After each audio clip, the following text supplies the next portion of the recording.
Hi everyone. So today we are going to talk about using personality traits to understand behavior.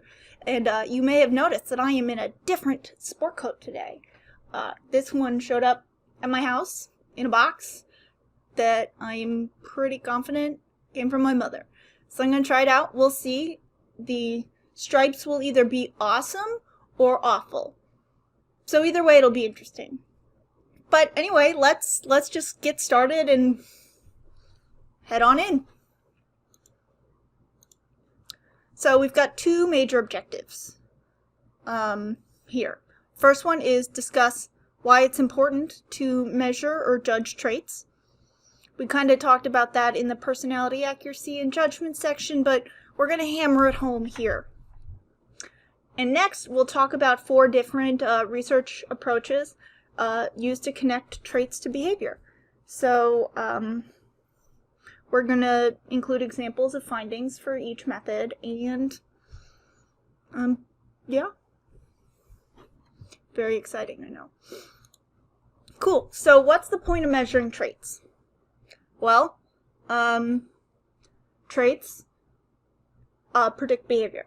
That's what our definition of personality says, that personality is kind of that consistent pattern of thoughts, feelings, and behaviors that are relatively unique to each individual. So yeah, traits predict behaviors, and furthermore, they help us understand behavior.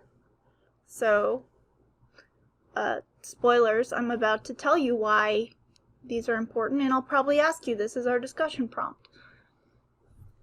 But here's just the basic diagram. You'll see these a lot in research papers, and so I want to tell you a little about it right now before we go too much further. So this circle is our latent, unmeasurable thing.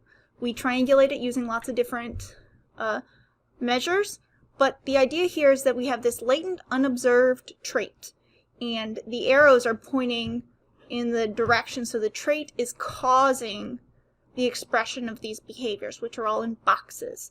The boxes indicate that it's observed, that we've measured it like with a scale, and it's not inferred or estimated. So square, and this is more for those of you that go on to more advanced statistics and learn about structure equation modeling and factor analysis, or take my psych testing class. The circle is the latent construct thing, and the square is like the observed manifest aspect. So these are important for prediction, which I kind of already hinted about in the last one. Shocking. So more than just like predicting like the immediate behaviors, you can use them to then predict the behaviors of the behaviors and the long-term consequences, which is why you'll see that personality predicts stuff as long-lasting as, or long-term as longevity. And actually, I think I just scooped myself. Yeah, here we go. So all these different traits, still circles because they're the kind of the triangulated aspect, they predict behavior / life outcomes. These outcomes can be like all over the place, from the benign, such as food preference, like sugar versus spice. Agreeable people tend to like sweeter things, and there's this cool study that flips that concept on its head, and it turns out that if you eat sweeter things, you become a smidge more agreeable.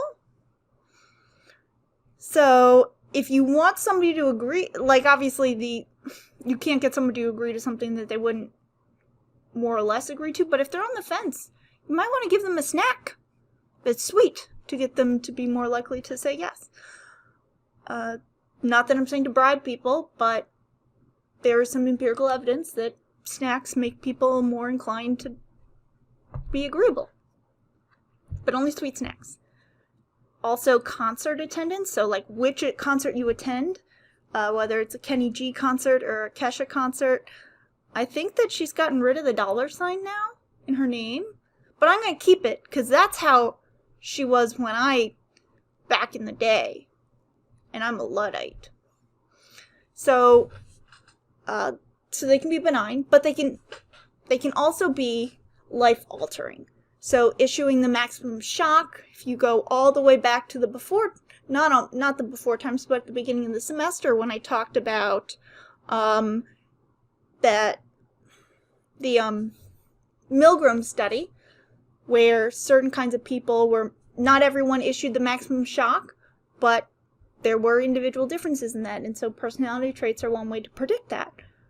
They also can encourage you to stay that extra hour at the library.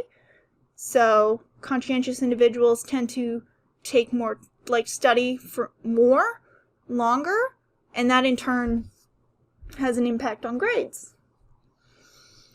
To even life ending. So there are some personality traits predict longevity, as I've talked about a lot, to almost an excess degree.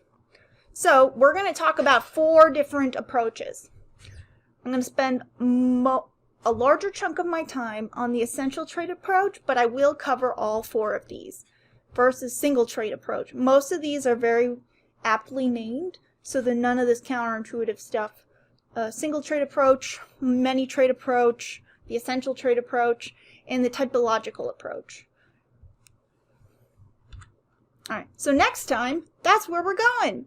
I'm trying to keep these videos relatively in small, digestible chunks, because I know that if I don't slice them up, they become these 40-minute slogs that you don't want to watch, I don't want to edit, and this way, hopefully, it's a little more enjoyable. So, next time, we're going to talk about the single trait and multi-trait approaches. Bye-bye!